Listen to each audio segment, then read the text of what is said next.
video on Quilt Roadies because I wasn't sure, the way my schedule is, if I would have time for this detailed of a talk about the Tannenbaum SAL. So I decided to do just a short video with a little conversation, so those of you who have gotten your fabric and patterns can get started on it, because I know I won't be sewing on it for probably at least 3 weeks, so I wanted to at least start it. When I get back from Minnesota, from Woolstock, I'll do a pillowcase video for you, because I have to get those pillowcases done and mailed before G and I head out camping again. So I wanted to do that, get the Tannenbaum off the ground, and boy, am I glad I did. Today is a funny day because, you know, it's still September, and there's predicted for snow here. Just a dusting, but still, it's kind of early for that. And it definitely looks like it might be happening up on the mountain because you can't even see them. They're so socked in. And it is cold. So, Tannenbaum. Okay. I am stretching my quilting brain, you know, because when I think about it, the technical piecing of a quilt I have not really done for a little while.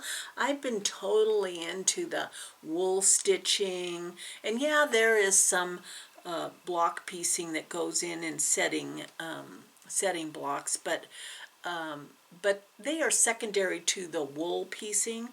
And my collage quilts are just that, collage. You cut stuff out. Sashiko is stitching. And since 80% of my quilt roadie life is hand stitching, it's been a while since I had a full quilt that I needed some technical expertise. I mean, this is my girlfriend Dale's piece of cake. She can whip through a pattern and read it and decipher it, and all the points meet. I must have been crazy, but the reason I did this quilt is because I loved it. And so, and it wasn't that big. I mean, the total size is 46 by 64, so I was thinking, yeah, I can do this. Wow. Okay, for those of you who are coming along on this wild ride, it's going to be a wild ride. I bought the kit because I loved the way her quilt looks on the cover. I like the fabric choices, the colors. I liked everything about it. So I bought the kit, and I dragged the box out and did something that I never do. I actually started reading the pattern. I know. You know, on every pattern there's a disclaimer at the beginning that says read all the instructions first, and I'm like, yeah, not. You know, maybe that's where I have problems. But I decided, because of you who are joining me in this, that I had some responsibility in figuring out where the shortfalls were. And right away, I was like, okay, there's something not right. And so I read through the instructions, and just for those of you who maybe are not doing it yet, but might do it, I mean, isn't that beautiful? It's beautiful. It's absolutely beautiful. And I love Edyta's patterns. But I've not done a totally pieced I mean, there is a little bit of applique in here, but I've not done a predominantly pieced quilt of hers, and so I'm way in awe of those people who did the quilt on the quilt show that she had up. But I mean, her instructions are very detailed. I mean, this is just the different kinds of applique that you can do. So I decided to, I'm using, just a full disclosure here, I am using her fusible method for applique. I'm not needle turning. And so I bought the kit, and the kit came with everything cut out and already has the fusible on the back. I mean, it's a no-brainer. And I'm very excited about that. So I skipped through the first few pages that had all of the applique pattern to cut out. Yippee! That's like four pages, and I got right into the instructions. Now, I don't know about you, but I went through my fabric pack that I got, and there was not a layer cake in my fabric pack. I bought the kit, so I'm thinking there should be a layer cake from the Braveheart collection that included 42 reds and light 10-inch squares. And I did not have that. What I had was one of those little 5-inch things in my pack.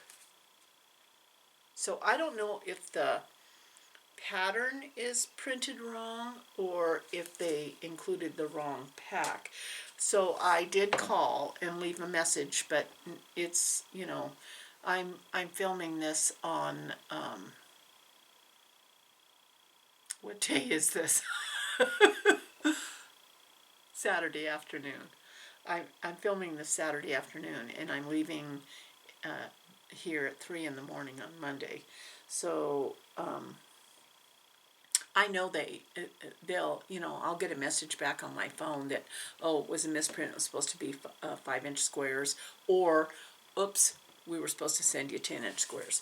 But I decided I would go ahead and try to make my way through row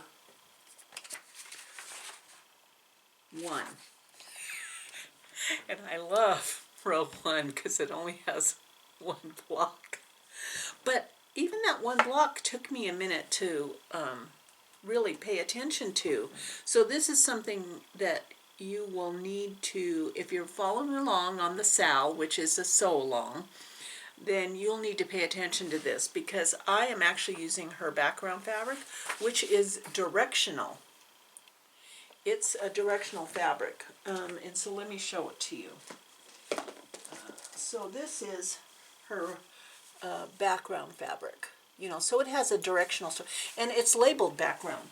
But be careful, because, let me see, there is another piece in the kit that is labeled background.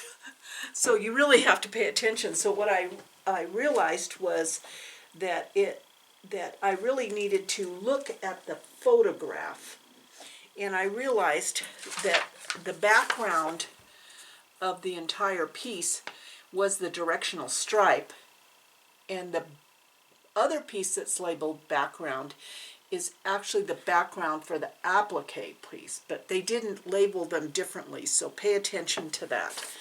And hence the reason why it's always good to do a sew along. Someone's going to figure out, uh-oh, don't make that mistake. So I looked at the fabrics, and I followed the picture. The picture is very good because you can actually see the print on the photograph. And so I realized, okay, there's a piece of fabric that was just a random piece of fabric. I didn't break into that 5-inch squares. There was a random piece of fabric that was the exact fabric that was in the star up here. So I picked that out and I cut it exactly as the instructions said.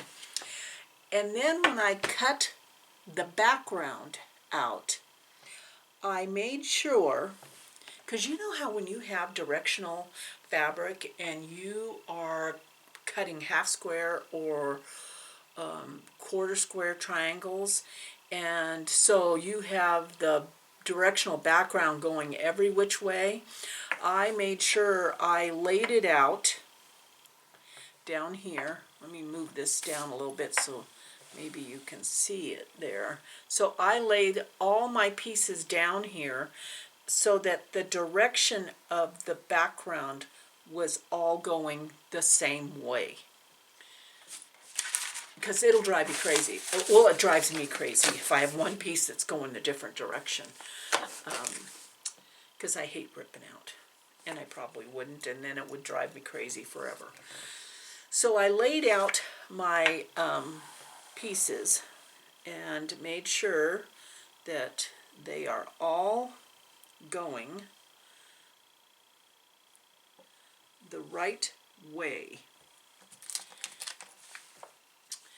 And let's see, oh yeah, we're on block 1. So block 1 is literally one block because it is, and that's another thing I had to figure out. Is she counting block 1 from here or here? So I had to figure that one out by going all the way to the end. And so this is block 1 at the top, which makes sense.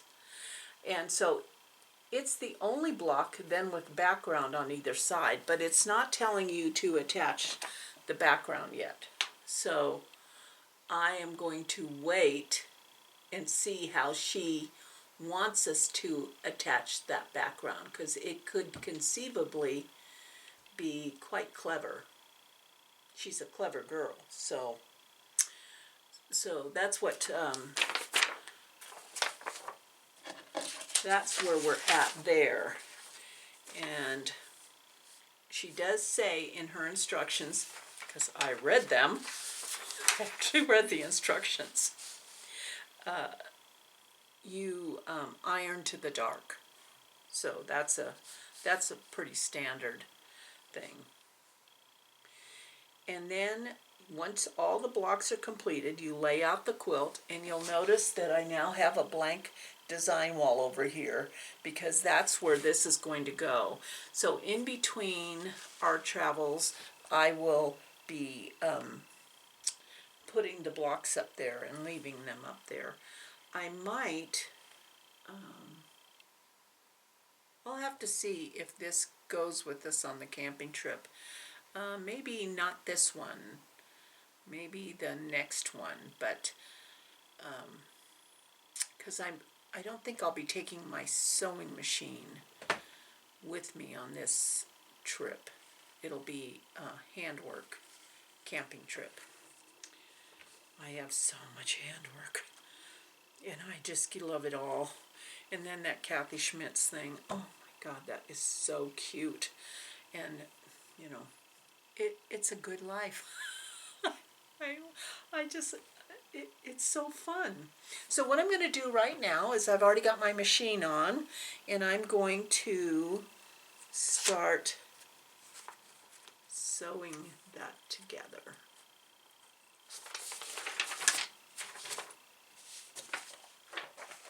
Keep these out, so it's going to tell me. Join the red square, half square triangles, lighter triangles to A as shown. Repeat to make 4 flying geese. Okay, let's get going.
So I sewed my quarter square triangles to my half square triangles, and you really have to pay attention the direction of the background fabric if you're using the kit to make sure that you have them placed correctly so that everything is going the right direction. That would be something I would do. I'm a little bit concerned, I have to say, and I've checked my measurements, but when I sewed these flying geese, this is more than a 1/4 inch right there. But I'm going to go ahead and sew this block together and see if it turns out the right size. It may not have the perfect point like the photograph, but if it's the perfect size square, that's what I care about. Oh, that's not right. Oh, maybe I'm supposed to trim these down. Yeah, maybe that's what I'm supposed to do. Okay. Quarter square using half square. Okay. Oh, I haven't done this in so long. Read your directions. So you sew this together, and then she wants you to cut it down. Oh, I guess that makes it absolutely perfect. So that's why this square doesn't fit that flying geese. So I'm like, something's not right. Oh, it's because once you sew it, she wants you to trim it down to a 3.5 by 2 inch unfinished. So I'm going to have to do that. Let me get my little cutting mat.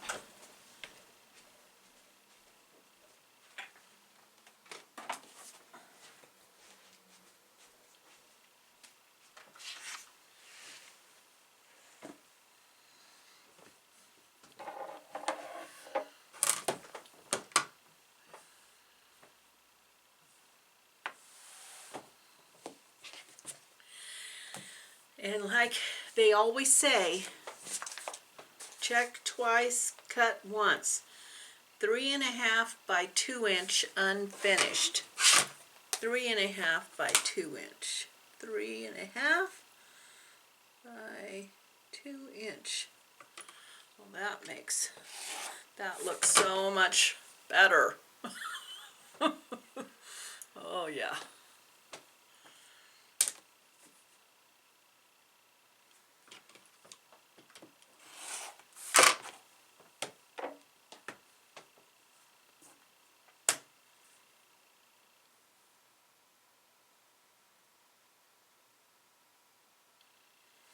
Boy, I can really tell it's been a while since I have pieced a quilt, pieced an actual, and this is one of my favorite blocks. I love this star block. But,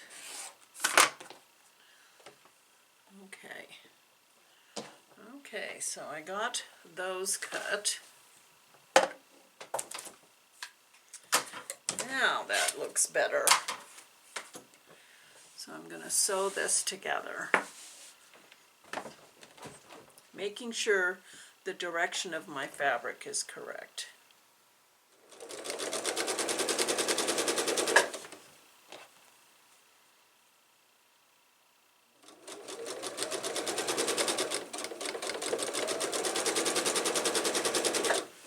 Those directional fabrics around. It feels kind of good to be back in the piecing game. Oh, I just love this fabrics.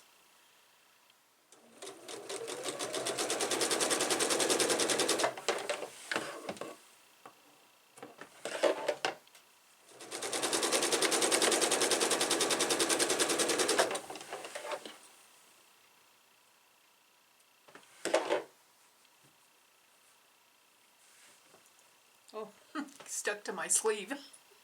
Going, where's that piece? Yep, making sure it's going the right direction.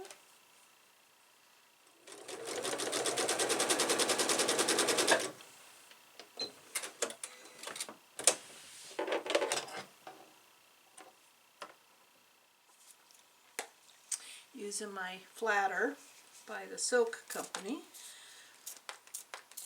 Getting low, gotta get another jar. Yep. Okay. Press to the dark.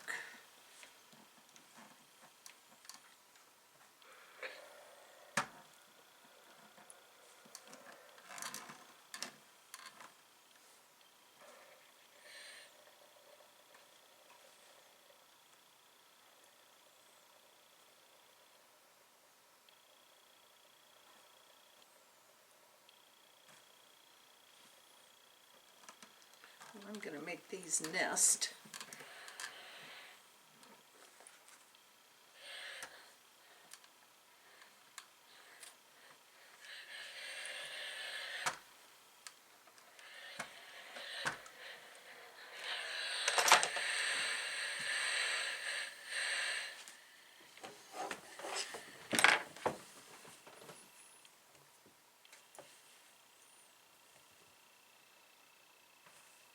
And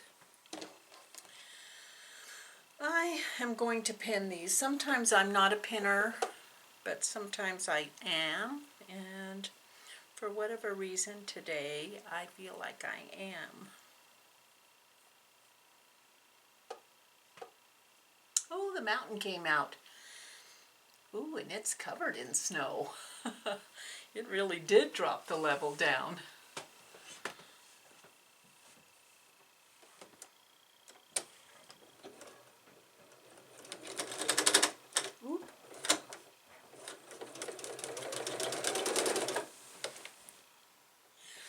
Doesn't sound good, huh?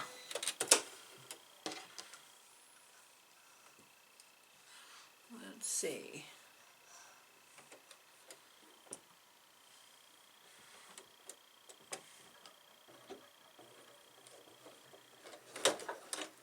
Nope, something's not right.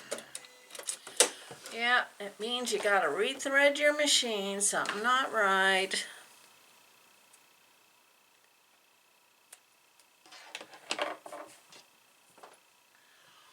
Okay, everybody, off the top of the sewing machine.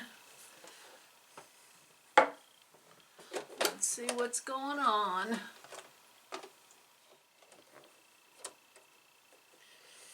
I have a feeling that I might have bent my automatic needle threader thing, because it seems like I have to always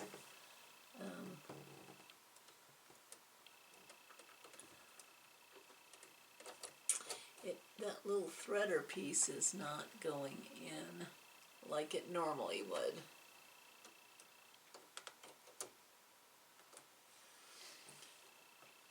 And boy, is it hard to thread a needle these days. Yeah, it didn't go in. Let's see if that works. Nope. I guess I'm going to have to do it the old-fashioned way. Of course, I've been challenging my eyesight with 40 count cross stitch. Well, look at that, I got it the first time. Okay, and then I'm going to go ahead and rethread my bobbin, just because I don't know what's going on. It could be that my sewing machine needs cleaning.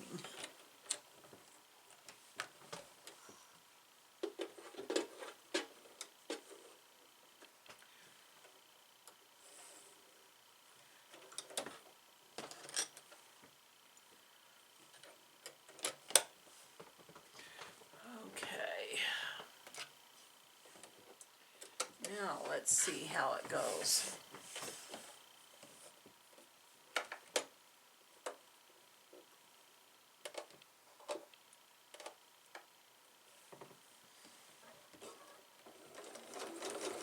Oh, there we go. That's that lovely sound, huh?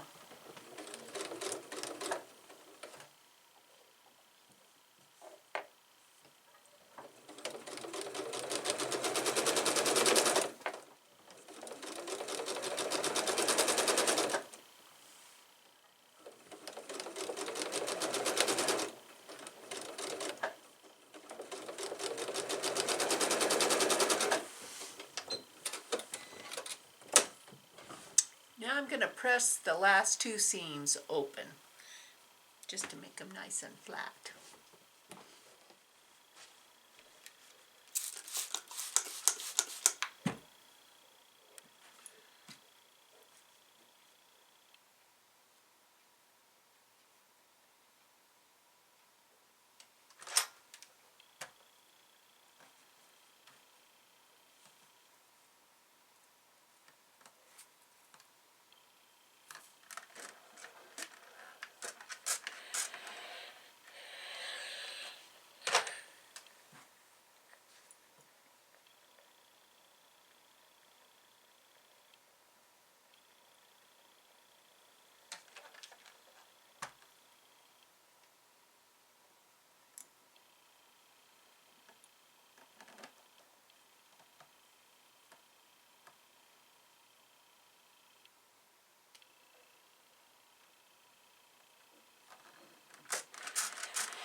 I'm going to double check my size. It's supposed to be a 6.5 inch finished, and it's close enough for rocket science. Yep. Okay, row 1 is done, so I'm putting it up there.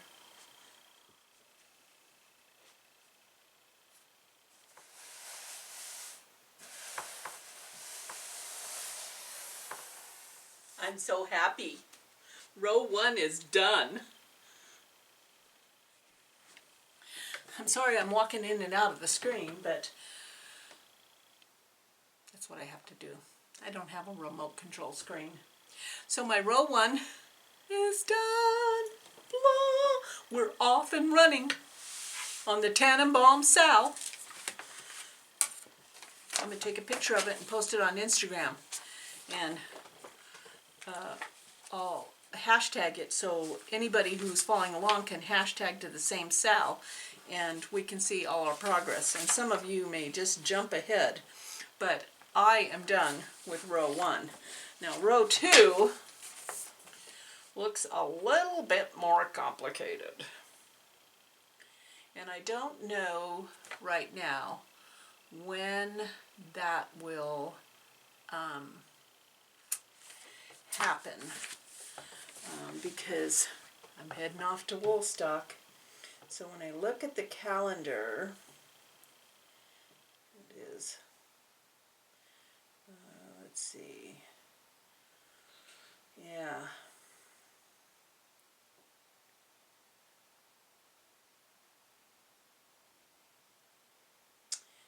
it'll have to be after I get back from Woolstock.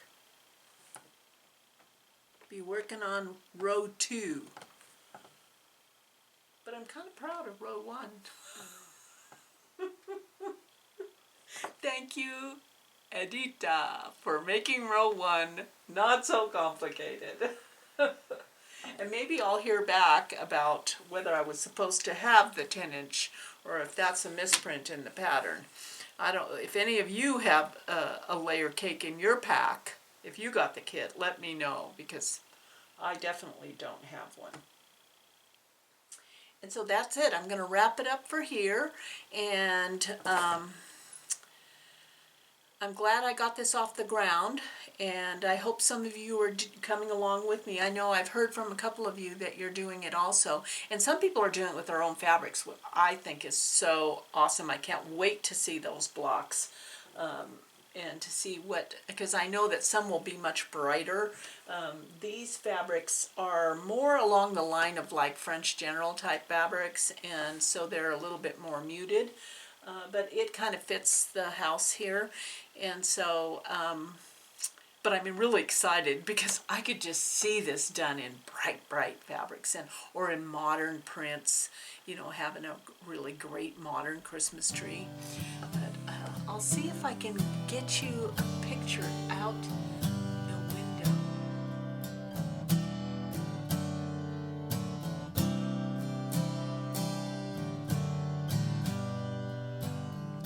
Hope you have a great week stitching, and we'll see you on the flip side of Woolstock. Thanks for watching. And be sure to like and subscribe on Quilt Roadies.